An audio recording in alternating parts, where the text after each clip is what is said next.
আজকে বিডিআর বিদ্রোহের ঘটনায় বিস্ফোরক আইনে যে মামলাটি, সেই মামলার জামিন শুনানি এবং সাক্ষ্য গ্রহণ চলছে এখন পর্যন্ত।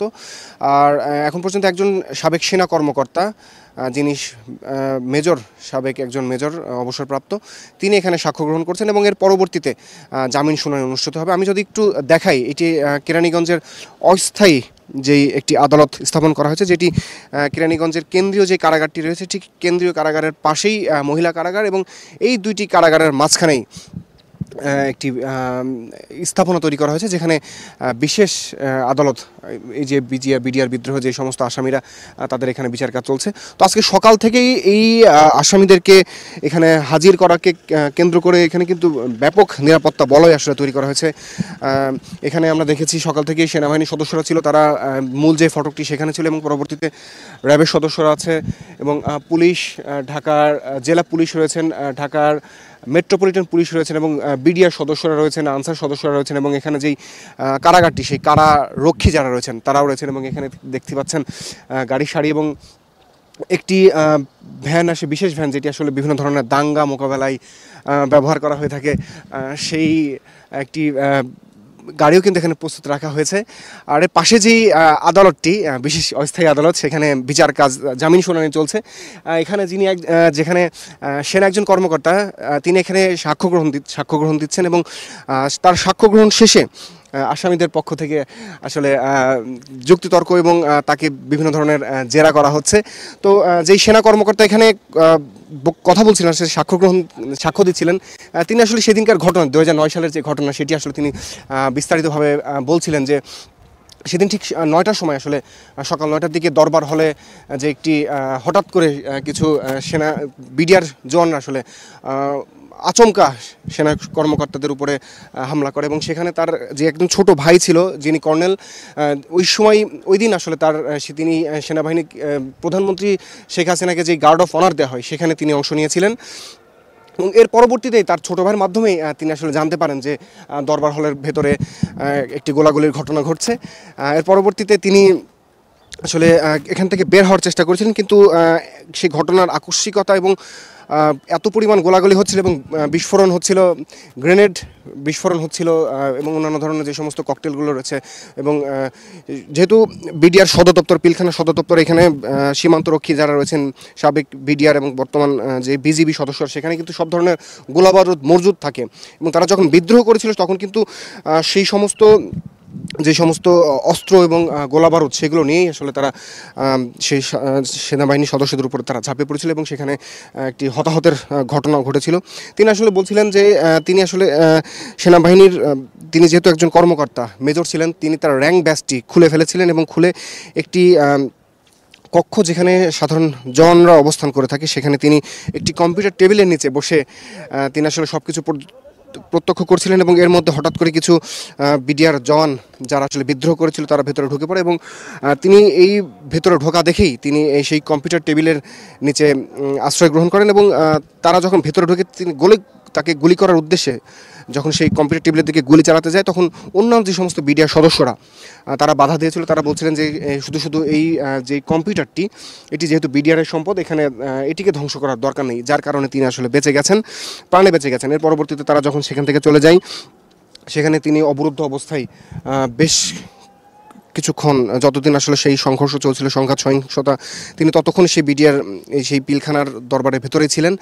এবং পরবর্তীতে তিনি তার পোশাক পরিবর্তন করে, কিছু বিডিআর সদস্য যারা আসলে তাকে সহায়তা করেছিলেন, একজন ল্যান্স নাইকের কথা তিনি বলছিলেন, যে তিনি সাধারণ মানুষের পোশাক পরে পরবর্তীতে সেই পিলখানা থেকে তিনি বের হয়ে আসতে পারেন। পরবর্তীতে তিনি জানতে পারেন যে তৎকালীন যিনি বিজিবির মহাপরিচালক ছিলেন এবং তার ছোট ভাই সহ বেশ কয়েকজন কর্মকর্তাকে আসলে তারা হত্যা করেছে। তো তাকে এই অভিযোগগুলো, এই সাক্ষ্য দেওয়ার পরবর্তীতে আসামি পক্ষ থেকে আসলে তাকে জিজ্ঞেস করা হয়েছিল যে এখানে যে আজকে কিন্তু শতাধিক আসামি, যারা বিডিআর সদস্য, যারা বিভিন্ন হত্যা মামলায়, সেই সময়কার হত্যা মামলায় যাদের 7 বছর বা 8 বছর কারাভোগ করেছেন এবং এই বিস্ফোরক দ্রব্য নিয়ন্ত্রণের মামলায় যে জামিন শুনানি সেখানে তারা এখানে অবস্থান করছেন এবং তাদেরকে এখানে হাজির করা হয়েছে। তাদেরকে উদ্দেশ্য করে আসলে এখানে বলা হয়েছিল যে সেই সময় যেই নারকীয় হত্যাযজ্ঞ চলেছে এবং যেই বিক্ষোভ করেছিল এর মধ্যে কেউ আছে কিনা। তখন তিনি আসলে তাদের দিকে দেখেছেন এবং দেখে বলেছিলেন যে যেহেতু প্রায় 12 থেকে 15 বছর আগের ঘটনা, এটি 2009 সালের ঘটনা, তো অনেকেরই চেহারার পরিবর্তন হয়ে গেছে, অনেকেরই বয়স বেড়েছে, যার কারণে তিনি আসলে সেইভাবে তাদেরকে শনাক্ত করতে পারেনি এবং তিনি যেহেতু পলাতক অবস্থায় ছিলেন, যেই সাবেক সেনা কর্মকর্তা পলাতক অবস্থায় ছিলেন, তিনিও ঠিক ওইভাবে প্রত্যক্ষ করতে পারেনি আসলে কারা কারা এর মধ্যে জড়িত। তো সবশেষে এখন পর্যন্ত তার এই সাক্ষ্য গ্রহণ চলছেন এবং তাকে বিভিন্ন আসামি পক্ষ থেকে এবং রাষ্ট্রপক্ষ থেকে জেরা করা হচ্ছে এই বিষয়গুলো জানার জন্য। তো তিনি আসলে সবশেষ বলছিলেন যে এই যে ঘটনাটি, এই ঘটনার অবশ্যই তিনি একটি দৃষ্টান্তমূলক বিচার চান এবং এছাড়া তার যেই ভাইকে হত্যা করা হয়েছে কারা কারা জড়িত এই বিষয়টি অবশ্যই তদন্তাধীন বিষয় এবং এখানে যারা জড়িত তারা যাতে তাদের সাজা নিশ্চিত করা হয় এবং যারা জড়িত নন তারা যাতে খালাস পায় সেই বিষয়টা আসলে তিনি এখানে বলছিলেন। আর আজকের এই শুনানি ঘিরে আমি যদি আমার ক্যামেরা পার্সন স্বাধীনকে একটু দেখানোর চেষ্টা একটু বলি যে এই যে আজকে যেই বিডিআর বিদ্রোহের ঘটনায় যেই জামিন শুনানি বিস্ফোরক আইনে মামলা, সেই ঘটনায় যারা বিডিআর স্বজনেরা রয়েছেন তারাও কিন্তু এখানে অবস্থান করছিলেন। সকাল থেকে আমরা দেখেছি দেশের বিভিন্ন প্রান্ত থেকে তারা এখানে এসেছিলেন। তারা এখানে এসে তারা দেখতে পাচ্ছেন যে শামিয়ানাটি টাঙানো হয়েছে, এখানে তারা অবস্থান করছেন এবং তাদের যে প্রত্যাশা আজকে যে তারা যে এই 5 আগস্টের পর থেকে বেশ কয়েকটি শুনানি অনুষ্ঠিত হওয়ার কথা ছিল, জামিন শুনানি, কিন্তু যেগুলো পিছিয়েছে বিভিন্ন কারণে। তো আজকে যেহেতু জামিন শুনানি এখানে হচ্ছে বা হওয়ার কথা রয়েছে, যে এখন পর্যন্ত সাক্ষ্য গ্রহণ চলছে, এর পরবর্তীতে জামিন শুনানি অনুষ্ঠিত হবে। তাদের প্রত্যাশা হয়তো তাদের যেই স্বজন, কারোর বাবা আছেন, কারোর মামা আছেন, কারোর স্বামী আছেন বা কারোর সন্তান রয়েছেন যারা এখান থেকে জামিন পেয়ে তাদের সাথে আসলে বাড়ি ফিরবেন, এই ধরনের প্রত্যাশার কথা তারা বলছেন। তো এখানে আসামি পক্ষের আইনজীবী যিনি ছিলেন তার সাথে আমাদের সকালের দিকে কথা হয়েছিল। তিনি বলছিলেন যে এই যে মামলাটি আসলে বিস্ফোরক দ্রব্য নিয়ন্ত্রণ আইনের যে মামলাটি, এই মামলাটিতে এতদিন ধরে শুনানি না হওয়া এবং তাদেরকে এতদিন ধরে কারাগারে আটকে রাখার মধ্যে একটি আসলে দুরভিসন্ধির কথা তিনি আসলে বলছেন যে অবশ্যই একটি খারাপ উদ্দেশ্য থাকতে পারে, যে কারণে এই হত্যা মামলার সাজা শেষ হওয়ার পরেও শুধুমাত্র বিস্ফোরক দ্রব্য নিয়ন্ত্রণ আইনের যে মামলাটি, সেই মামলাটিতে এতদিন আটকে রাখার আসলে কোনোভাবে যৌক্তিক নেই, বিষয়গুলো আসলে তিনি বলছিলেন। যদিও এখানে আমরা যতটুকু আদালত সংশ্লিষ্ট যে সূত্র রয়েছে সেখান থেকে যতটুকু জানতে পেরেছি, আজকে যে এখানে জামিন শুনানি অনুষ্ঠিতের কথা রয়েছে তার মধ্যে যাদের হত্যা মামলার সাজা শেষ হয়ে গেছে, যারা আসলে সাজা ভোগ করেছেন, তাদের শুনানি আগে অনুষ্ঠিত হবে এবং পরবর্তীতে যাদের এখনও সেই মামলাতে, যে হত্যা মামলা তারা এখন পর্যন্ত সাজা ভোগ করছেন, তাদের বিষয়টি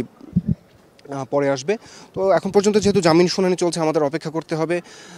যে এখান থেকে শুনানি শেষ হওয়ার পরবর্তীতে এখানে রাষ্ট্রপক্ষের আইনজীবী এবং আসামি পক্ষের আইনজীবী যারা রয়েছেন তারা এখানে আসবেন, এসে অবশ্যই সাংবাদিকদের ব্রিফ করবেন যে আজকে কারোর জামিন শুনানি অনুষ্ঠিত হয়েছে কিনা এবং যে সাক্ষ্য গ্রহণ অনুষ্ঠিত হয়েছে সেই সাক্ষ্য গ্রহণের বিষয়ে আসলে তিনি কী বলেছেন সেই বিষয়টি আমাদেরকে আনুষ্ঠানিকভাবে জানাবে এবং আজকে জামিন হবে কিনা, পরবর্তীতে নতুন কোনো তারিখ নির্ধারণ করা হবে, সেই বিষয়টি জানার জন্য আসলে আমাদের অপেক্ষা করতে হবে। তো এছাড়া এই সমস্ত যারা আসামি ভেতরে যারা অবস্থান করছেন তাদের এবং যারা স্বজনরা রয়েছেন তাদেরকে আসলে অপেক্ষা করতে হবে যে তাদের ভাগ্যে আসলে কী ঘটছে। তো এই ছিল এখান থেকে সবশেষ তথ্য আমার কাছে।